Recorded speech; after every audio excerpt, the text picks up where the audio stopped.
La prime partage de la valeur, c'est un outil qui a très bien fonctionné au niveau de nos entreprises, notamment des TPE-PME, qui permet de distribuer le pouvoir d'achat supplémentaire à nos salariés en exonération de cotisations. C'est facile de mise en place pour le dirigeant. Par cet accord que l'on a signé avec les partenaires sociaux, on a cherché à assouplir davantage. Notamment, on donne la possibilité de le verser dans un plan épargne entreprise ou un plan épargne retraite pour les collaborateurs qui n'en ont pas besoin instantanément et qui préparent l'avenir. Et on a aussi donné la possibilité dans cet accord de pouvoir verser 2 primes dans l'année. Pourquoi ? Parce que dans les TPE-PME, on n'a pas forcément une vision à long terme de son activité.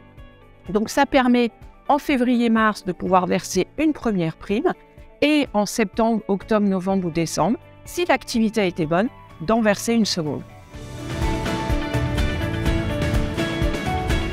Tout ce qui est outils, participation et intéressement, là encore, on a cherché à les assouplir et à les rendre plus faciles d'accès aux TPE-PME. D'abord, la branche a la possibilité de mettre en place des accords types dont les entreprises peuvent s'emparer et les mettre en place directement. La deuxième possibilité également, pour les moins de 50 salariés, c'est de dire « je veux mettre en place un accord de participation ».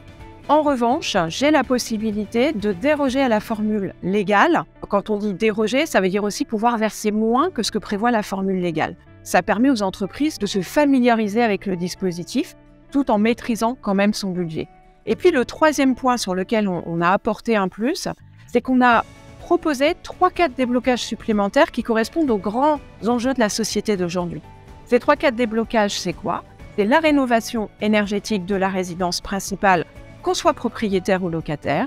C'est l'acquisition d'un véhicule propre, soit neuf, soit d'occasion. Mais c'est aussi la possibilité de débloquer cette épargne pour faire face à des dépenses liées à son rôle de proche aidant dans le cadre d'aide à la famille.